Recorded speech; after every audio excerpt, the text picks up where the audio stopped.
부동산 무조건 비싸서 못 산다고? 부동산 투자하는 방법 꽤 많이 있어. 그중 5가지를 내가 비교해서 알려줄게. 주담대, 갭투자, 경매, 리츠, 지분투자 총 5가지를 이야기해 줄 건데 20대들은 알아두면 너무 좋은 이야기고 30대, 40대들은 현실적으로 고민을 많이 하는 시기이기 때문에 끝까지 시청해주면 도움이 많이 될 거야. 시청 전에 구독과 좋아요 부탁할게.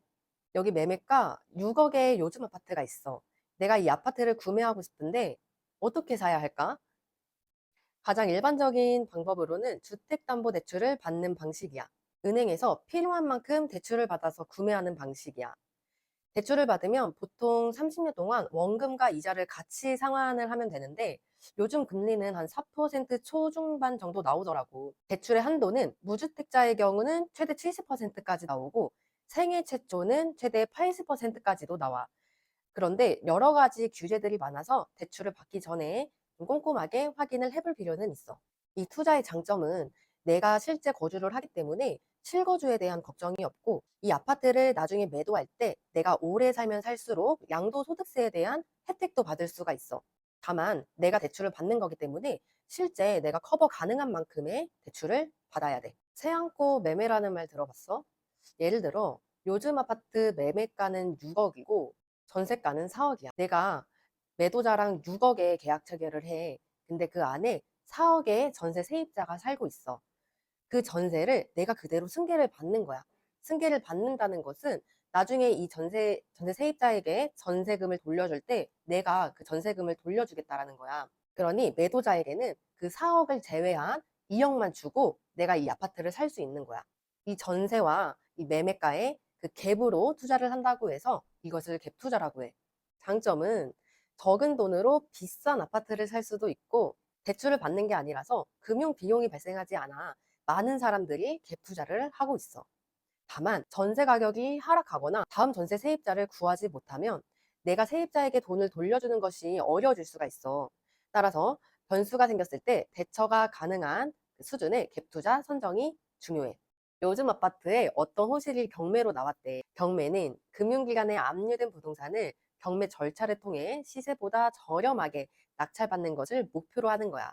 일반적으로 시세보다 10%에서 30% 저렴하게 매물이 나오지만 그만큼 많은 변수가 있어. 명도, 권리 분석, 법률적 문제, 하자 보수 등 다양한 변수들이 있는데 이 변수값이 높을수록 금액은 저렴하고 변수값이 낮을수록 일반적인 시세와 비슷해. 싸게 사서 비싸게 파는 것이 목적이라면 경매가 매력적인 투자 방법이지만 경험이 없고 내가 법률적 지식이 부족해서 변수에 대한 대응이 어렵다면 손해가 발생할 수도 있으니 경매는 공부를 많이 해야 돼. 리츠 투자라고 들어봤어? 리츠는 이미 일본이나 미국에서는 자리를 잡은 투자 방식이지만 우리 한국에서는 조금 생소할 수도 있어. 리츠는 부동산 회사의 주식을 우리가 매입해서 배당을 받는 형식의 투자 방식인데 조금 더 쉽게 이야기를 해줄게. 롯데 리츠라는 롯데 상장 회사가 하나 있어. 롯데 리츠는 전국의 롯데백화점, 롯데마트, 롯데 아울렛 등 많은 부동산을 보유하고 있고 여기서 임대료를 많이 받고 있어. 우리는 이 임대 수익이 발생하는 롯데 리츠 주식에 투자를 하고 배당을 받는 거야. 리츠의 핵심은 매각을 통한 시세 차익이 아닌 임대 수익이 주를 이유는 수익형이라는 거야. 이 투자 방식은 몇만 원으로도 쉽게 투자를 할 수가 있어. 이 부동산을 직접 소유하는 것이 아니기 때문에 리스크가 적고 또한 꾸준하게 수익을 창출할 수 있는 장점이 있어. 다만 경기에 영향을 많이 받고 금리 변동에 따라 수익 차이가 많이 발생하는 것이 단점이야.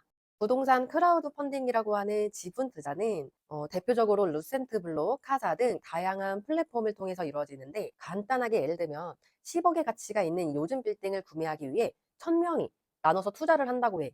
2년 뒤에 이 빌딩을 12억에 매각하고 이 2억을 1000명이 나눠 갖는 방식인데 핵심 입지, 뭐 대형 빌딩 등 안정적인 건물에 10만 원 이하의 초소액으로 투자가 가능해. 단점은 리츠 투자와 다르게 매각을 통한 시세 차익이 주를 이루기 때문에 수익 실현까지 시간이 짧아도 1년 이상은 필요해. 매각이 불발될 경우 수익성이 조금은 떨어질 수도 있어. 대출을 이용한 주택 구매, 전세를 끼고 사는 갭 투자, 저렴하게 구매가 가능한 경매, 주식형 부동산, 리츠, 크라우드 펀딩형 지분 투자. 이렇게 5가지 부동산 투자 방식이 전체 시장에서는 가장 큰 틀로 분류를 할 수가 있어. 주식 투자를 하게 되면 주식이 올라야지 이 수익이 실현되는 것처럼 부동산 투자도 결국에는 부동산 가격이 오르고 나서 팔아야지 나한테 수익을 창출할 수 있는 거야. 부동산은 경험과 지식이 굉장히 중요한데 지금 내가 돈이 부족해서 이 투자를 망설이지 말고 입지 분석도 해보고 수익 계산도 해보면서 이 부동산에 대한 경험을 같이 한번 쌓아보자. 지금 할 수 있는 것부터 같이 해보다 보면 부동산 투자에 성공할 수 있을 거야. 구독하고 우리 같이 내 집 마련 해보자. 파이팅! 파이팅, 파이팅, 파이팅.